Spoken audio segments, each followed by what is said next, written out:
కళ రూపంలో కళ వచ్చింది. ఆ కళలో నేను రాములవారి గుడిలో కూర్చుని రాములవారి విగ్రహం దగ్గర అలా తల వాల్చి కూర్చున్నట్లుగా నాకు అనిపించింది. బయట నుంచి నా ఫ్రెండ్ ఒకడు, ఏ చిరంజీవి రా బయలుదేరు, టైం అవుతుంది, ఎంతసేపు ఉంటావు అని అనిపించాడు. నిన్నే రా చిరంజీవి అన్నాడు. నన్ను అంటున్నాడు నాకు చిరంజీవి, అరే పేరు బాగుంది అనుకుంటూ అది వెంటనే మెలుకు వచ్చింది. అమ్మ చిరంజీవి అని ఉంది, రేపు పొద్దున నేను స్క్రీన్ నేమ్గా పెట్టుకోవాలంటే చిరంజీవి పేరు బాగానే ఉంటుంది కదా అంటే, అయ్యో చిరంజీవి అంటే ఎవరో కాదు ఆంజనేయ స్వామిరా, నీ కులదైవము మన కులదైవం, ఆయనే సూచించాడేమో నీకు పేరు పెట్టుకోనగానే ఎస్ ఎక్కలేని బలం వచ్చింది. పునాది రాళ్ళు అనే సినిమాలో ఫస్ట్ కెమెరా ముందు నిలబడాలి. అప్పుడు ఇంకా నా ఫిల్మ్ ఇన్స్టిట్యూట్ కోర్స్ అవ్వలేదు. నాకు అవకాశం వచ్చింది. అవుట్ ఆఫ్ 5 హీరోస్ ఒక హీరోగా రాజమండ్రి వెళ్ళిన తర్వాత అక్కడ ప్రెస్ మీట్ జరిగింది. చెప్పిన పరిస్థితిలో ప్రెస్ జరుగుతుంది, మీ పేర్లు ఏమేంటి అంటే ఏదో నరసింహరాజు, విజయ్ అని వాళ్ళు అన్నారు. నీ పేరు అంటే చిరంజీవి అనేసాను. వాళ్ళు ఏదో చూశారు, ప్రసాద్ కదా నీ పేరు అన్నాడు. మార్చేసుకున్నాను చిరంజీవి. చిరంజీవి తర్వాత ఇంకేదైనా ఉంటుందా అన్నాడు. లేదు ఉత్త చిరంజీవి అని. మెగాస్టార్ అని మేము అందరం పెట్టేసాం. ఆంజనేయ స్వామి భక్తులు అంటా ఉంటారు. అలాగే మీరు గాడ్, గుడ్ లక్, ఫేట్ ఇటువంటివన్నీ నమ్ముతారా? నమ్మను అనేంత స్ట్రాంగ్ స్టేట్మెంట్ ఇవ్వనండి. కానీ నా జర్నీ ఒక ట్రాన్సిషన్. చాలా స్ట్రాంగ్గా నమ్మేవాడిని. ఇప్పుడు రాను భగవంతుడు అనేవాడు లేడు. అదృష్టం దురదృష్టం అనేవి ఏవి లేవు. ప్రతిదీ నీలో ఉంది, నీ ఆలోచనలో ఉంది, నీ అంతరాత్మకు నువ్వు ఏదైతే ఫీడ్ చేస్తావో అందులో ఉంది, నీ చేష్టంలో ఉంది, నీ వ్యక్తిగత బిహేవియర్లో ఉంది. చాలా స్ట్రాంగ్గా చెప్పగలను. ఆంజనేయ స్వామి ఒక్కడిని నేను ఒక ఆధారంగా పెట్టుకొని ఆయనతోటి నేను సంభాషిస్తూ అలాగా ఎన్నో రోజులు నేను అలా ఉంటూనే వచ్చాను. ఎప్పుడు మీరు నా పాత సినిమాలు చూస్తే నా మెడలో ఒక గొలుసు ఉండి, ఒక తెల్లటి బెల్ల ఉండి, గోల్డెన్ ఆర్టిన్ షేప్లో ఉండేది. అందులో ఉండే సేవండి వెండి ఆంజనేయ స్వామి నాకు ఎక్కడో మట్టిలో దొరికితే తీసుకొచ్చి అది పూజలో పెట్టి మా నాన్నగారు నాకు గిఫ్ట్గా ఇచ్చారు. సో నా బిగినింగ్ డేస్ నుంచి నాలో ఉండేది అది. అదే నేను కాపాడుతుంది అనే ఫీలింగ్ నాకు. ఒకరోజు ఏదో సినిమాలో ఎక్కడో ఏదో వర్క్ చేస్తుండగా పడిపోయేసరికి ఇది మిగిలింది, డాలర్ పడిపోయింది. ఎంత షార్ట్ అయిపోయానంటే మానసికంగా, ఇదేంటి ఇప్పుడిప్పుడే పైకి వస్తున్నాను, ఇది లేదు అంటే స్వామి నుంచి దూరం అయిపోయాడా, ఇక్కడ ఏం తప్పు చేశాను, ఏదైనా జరగకుండా జరిగిందా అంటూ చాలా నిద్ర పట్టకుండా అయిపోయింది. ఆ తర్వాత ఎక్కడైతే నేను అనుమానం ఉందో మళ్ళీ అదే ప్లేస్కి అదే లొకేషన్కి వెళ్తే ఎతుకుతే మళ్ళీ దొరికింది. సో ఈ 24 అవర్స్ నేను పడ్డ మానసిక పరిస్థితి గందరగోళం నన్ను భయాందోళనకు గురి చేసింది.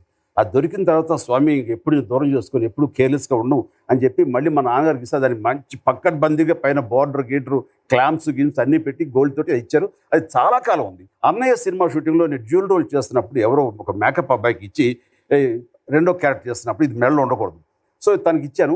ఎవరి చేతిలో పెట్టానో ఎవరు చేయి పెట్టాడో తెలీదు. ఇలా అన్నప్పుడు నాకు కనపడేది, అది పోయింది. ఆనాటికి నా పరిస్థితి ఏంటంటే 2 సవర్ల చిన్న బిళ్ళ మన మానసిక పరిస్థితి ఆడుకుంటుంది అంటే అర్థం లేదు.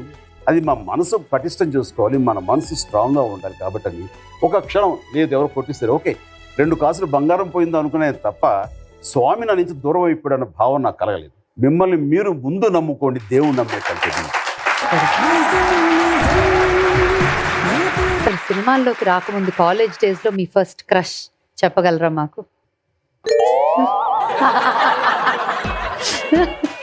క్లోజ్ పెట్టుకోవా కెమెరామెన్, క్లోజ్ పెట్టుకోండి, ఎందుకంటే ఇందులో మాట్లాడుతూ ఉండదు, ఓన్లీ ఎక్స్ప్రెషన్ చూడటం. ఏమండి ఇప్పుడు ఆ అమ్మాయి ఎవరో చెప్పాను, చక్కగా బిడ్డలతోటో భర్తతోటి మేబీ మనలో ఉంటారు ఈ పాటికి హాయిగా ఉండే వాళ్ళ జీవితాలు ఎందుకండి, వాళ్ళ బొచ్చులు రాయేస్తారు.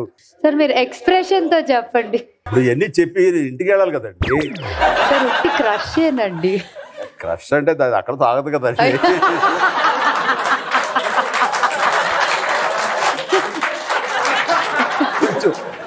గోడ కూడా దూకుంటాం కదా. చిన్న నిక్కర్లు వేసుకుని స్విమ్మింగ్ చేసుకుంటూ, పైన షర్ట్ కూడా లేనట్టుంది. అవును, స్విమ్మింగ్ అప్పుడు షర్ట్ ఎందుకు? దూరంగా వాళ్ళు ఏదో రేకాయలు కోసుకుంటూ ఉంటే ఇక్కడ చూసుకుంటూ అలా ఉంటుంటే నా పక్కన మా తమ్ముడు నాగబాబు కనపడలేదు. ఏంటి కనపడలేదు చూశాను, నేను ఇందులో ఉండిపోయాను. ఆడవాళ్ళని చూడటం వల్ల నాకు కనపడ 2-3 సార్లు బుడుగురు పైకి వచ్చాడు. చూస్తే లోతుకి వెళ్ళిపోయాడు కాలువలో. నేను వెళ్ళి పట్టుకుని తీసుకొచ్చి పడుకోబెట్టి కడుపు మీద అంతా నొక్కి మళ్ళీ చేశాను. నాతో ఇద్దరు ముగ్గురు కుర్రవాళ్ళు ఉన్నారు వాళ్ళు. అప్పుడు చాలా చిన్న వయసు. అయిన తర్వాత మళ్ళీ ఆ భయంతో ఎప్పుడైనా సరే అలా చూడాల్సి వచ్చేమో చూసేవాడు కదా ఆడవాళ్ళకి. వాళ్ళ ధ్యాస పడిపోయి తమ్ముడు పోగొట్టినవాడిని అని భయం కలిగేది. అలాగే కాలేజీలో వెళ్తున్నప్పుడు బస్సులో ఉండేవాళ్ళం. ఆడవాళ్ళు రాగానే ముందు లేచి నిలబడిపోయేవాడిని, వాళ్ళకి సీట్ ఇచ్చేవాడిని. చాలా ఇదని కాదు, జెంట్లమ్యాన్ అని కాదు, ఆ ఇంప్రెషన్తో వాళ్ళు ఏమో నవ్వి చూస్తారేమో వర్కౌట్ కాల. వాళ్ళ బ్యాడ్ లక్ అనుకో. నా ప్రయత్నాలు ఎంతో చేస్తూనే ఉండేవాడు ఆ విషయంలో, అకుంఠిత దీక్షతో చేస్తుండేవాడిని. ఇదిగా వర్కౌట్ కాల. ఆఖరికి సురేఖ వర్కౌట్ అయింది.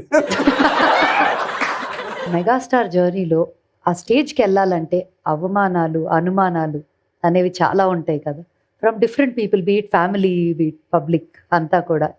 మనం కలిసి పనిచేసే వాళ్ళల్లో కూడా వాటిని ఎలా ఎదుర్కొన్నారు? అలాంటి పరిశ్రమలో నేను ఎదుర్కోలేదని కానీ, అలాంటి అవమానాలు నాకు జరగలేదని కానీ, వాటిని మానసికంగా సంక్షోభానికి నేను లోన్ అవ్వలేదని కానీ నేను చెప్పను. లోన్ అయ్యాను, మదనపడ్డాను, బట్ ఎవరితోనూ షేర్ చేసుకునేవాడు కాదు. నాలో నేనే సమాధానపరుచుకొని నాకు నేనే మళ్ళీ సమాయుత్తం అయ్యి నేను మళ్ళీ రొటీన్లోకి వచ్చేవాడిని, దైనందిన జీవితంలోకి వచ్చేవాడిని. అంటే ఉదాహరణకి పాండి బజార్ ఉంటుంది, అక్కడ ఎందుకో పొరపాటున ఒకసారి వెళితే, ఏంటి ఇన్స్టిట్యూటా, సినిమాలో ట్రై చేద్దామనా, అర్జుడు ఎంత అందంగా ఉన్నాడు, మరి వాడికంటే నువ్వు ఎవరన్నా ఇక్కడ తెలిసినాడు, ఎవరు లేరు, నేను ఒక్కడేనండి, నాకు కొత్త, నాకు ఇండస్ట్రీకి. అరే ఇంపాసిబుల్ అయ్యా, ఇక్కడ అన్నీ అది ఏంటి కులం ఏంటి, ఆహా మర్చిపో, ఇలా అనేవాడు. ఇంటికి వెళ్ళగానే నీరసంగా అయిపోయేవాడిని, చాలా రాలేమా అంటూ ఇదైపోయింది. ఆ తర్వాత మళ్ళీ ఆంజనేయంగా కూర్చుని స్వామి బెరక్కూడదు, వీటికి జంకకూడదు అంటూ మళ్ళీ నాలో ఉండేటటువంటి ఆ కోరికని, నా ధ్యేయాన్ని మరింత పటిష్టం చేసుకునేవాడిని. ఆ స్వామి ఫిజికల్గా బయట నన్ను దీపిస్తున్నట్టుగా నేను ఊహించుకునేవాడిని. అండ్ అది మళ్ళీ నాలో తిరిగి ఎనలేని బలాన్ని ఇచ్చేది నాకు. మళ్ళీ ఆ సంవత్సరం కాలంలో ఒక్కసారి కూడా నేను పాండి బజార్ వెళ్ళాను. చిరంజీవి అనే పేరు చూసి 70 లక్షల మంది ఓటర్లు మీ పార్టీకి ఓటు వేశారు sir. It's a huge number by all means. అయినప్పటికీ కూడా మీరు రాజకీయాల నుంచి విరమించుకున్నారు. దాని కారణం ఏదైతే నా మనసులో నుంచి జనించలేదో, నా మనసులో నుంచి రాలేదో దానికి నేను న్యాయం చేయలేను అని నాకు తెలుసు. బట్ ప్రజలు కోరుకుంటున్నారు, రమ్మంటున్నారు, ఇది అవకాశమేమో, నేను వెళ్ళకపోతే తర్వాత రిగ్రెట్స్ ఫీల్ అవుతానేమో అన్న హాఫ్ హార్టెడ్గానే నేను వెళ్ళాను. వెళ్ళిన వాడిని మాత్రం చేసిన నాడు నాకు వచ్చిన ఓటర్లకి శతకోటి నమస్కారాలు, ధన్యవాదాలు. ఇప్పుడు వాళ్ళకి అంతగా ఆదరించారు. ఈ రోజున ఓటర్లకి నా మీద కోపం కూడా రావచ్చు. వాళ్ళు కూడా ప్రలోభాలకి లోబడిపోయి ఓటు వేస్తుంటే వాళ్ళు నిజమైన నాయకులు ఎన్నుకుంటున్నారా లేదా అనేటువంటి భావం కలుగుతున్నప్పుడు ఇలాంటి రేసులో నేను ఉండాలా? నేను ఉండలేను. డబ్బు తీసుకోను, డబ్బు పంచి ఇవ్వలేను, వద్దు అనుకున్నాను. ఎగ్జిట్ అన్నది దైవ సంకల్పం. బట్ వచ్చినందుకు గాను ఇక్కడ రిసెప్షన్ ఎలా ఉంటుంది మళ్ళీ తిరిగి ఫిల్మ్ ఇండస్ట్రీలో అనుకుంటున్నాను. నాకు ఎస్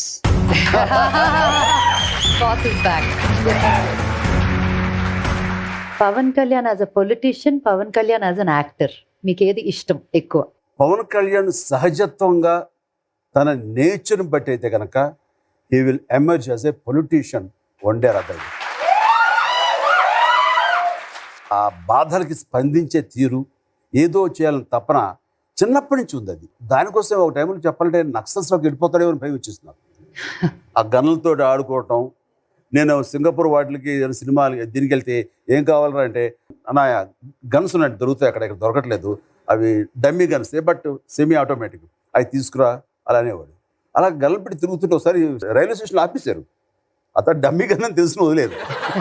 తనకున్న cult is a different all together. వాళ్ళు ఫ్యాన్స్ అనకూడదు, వాళ్ళని ఫ్యాన్స్ అనకూడదు, వాళ్ళు ఒక వ్యత్యాసమైన కల్ట్ అంతే. అది భక్తులు అందరికీ ఫ్యాన్స్ ఉంటారు, తన మొదలు భక్తులు ఉంటారు. So he bound to be a politician then actor. మాటలన్నీ మీరు ఇవాళ చెప్పగలిగే ఇప్పుడు చెప్పగలిగే స్టేజ్కి ఎప్పుడు వచ్చారు? అది ఎవరు ఏమన్నా సరే ఒక క్షణం కూడా నేను బాధపడను అనే స్థాయి కాదు నాది. బాధపడతాను. ఇలా రావటానికి బహుశా బోల్డ్ అన్ని ఇన్సిడెంట్స్, బోల్డ్